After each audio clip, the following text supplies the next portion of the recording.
ఇవాళ వచ్చేసి మటన్ పులుసు చేస్తున్నాను. దానికి కావాల్సిన ఇంగ్రీడియంట్స్ మటన్ హాఫ్ కేజీ తీసుకున్నాను, చింతపండు నిమ్మకాయ సైజ్ అంతా చింతపండు తీసుకున్నాను, ఒక పెద్ద నిమ్మకాయ సైజ్ అంతా, ఆనియన్ వచ్చేసి 3 పెద్ద 3 పచ్చిమిర్చి కోసుకున్నాను. తయారు చేసే విధానం అండి, గిన్నె పెట్టుకున్నాను, దాంట్లో ఒక 3 స్పూన్లు ఆయిల్ పోసుకుంటున్నాను.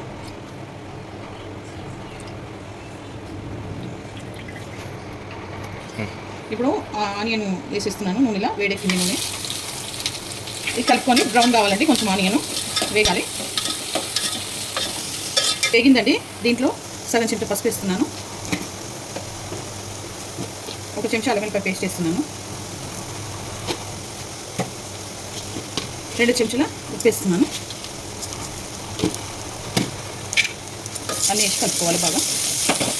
అల్లం వెల్లిపాయ గిట్ట వేగిందండి. ఇప్పుడు మటన్ 2 సార్లు కడుక్కున్నాను, వేసుకుంటున్నాను. ఇలా కలుపుకోవాలి.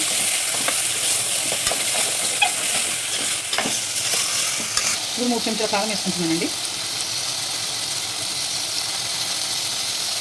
3 వేసుకుంటున్నాను. బాగా కలుపుకోవాలి. ఇప్పుడు ఒక గ్లాస్ వాటర్ పోసుకుంటున్నానండి, ఎందుకంటే మటన్ ఉడకాలి కదా. ఒక గ్లాస్ వాటర్ పోసుకున్నాను. ఇప్పుడు మూత పెట్టుకోవాలండి. ఓకే అండి, ఇప్పుడు వాటర్ పోసుకున్నాను కదా, ఇలా చిక్కగా అయింది. ఇప్పుడు చింతపండు రసం తీసి పెట్టుకున్నాను, ఇది పోసుకుంటున్నాను. పోసుకొని ఒక గ్లాస్ వాటర్ పోసుకోవాలి.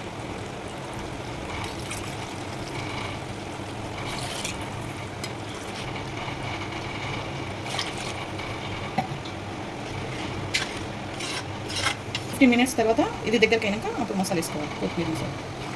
ఓకే అండి, ఇప్పుడు ఉడికిపోయింది ఇది మటను. దీంట్లో గరం మసాలా, ధనియాల పొడి వేసుకుంటాను, 1 స్పూన్ ధనియాల పొడి,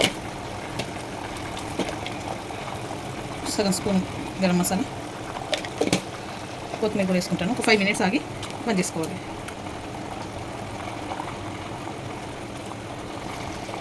ఓకే అండి, మటన్ పులుసు రెడీ అయిపోయింది. ఈ వీడియో కనుక నచ్చితే లైక్ చేయండి, షేర్ చేయండి, కామెంట్ చేయండి, సబ్స్క్రైబ్ చేయండి. చాలా బాగుంటుంది, మీరు కూడా ట్రై చేయండి.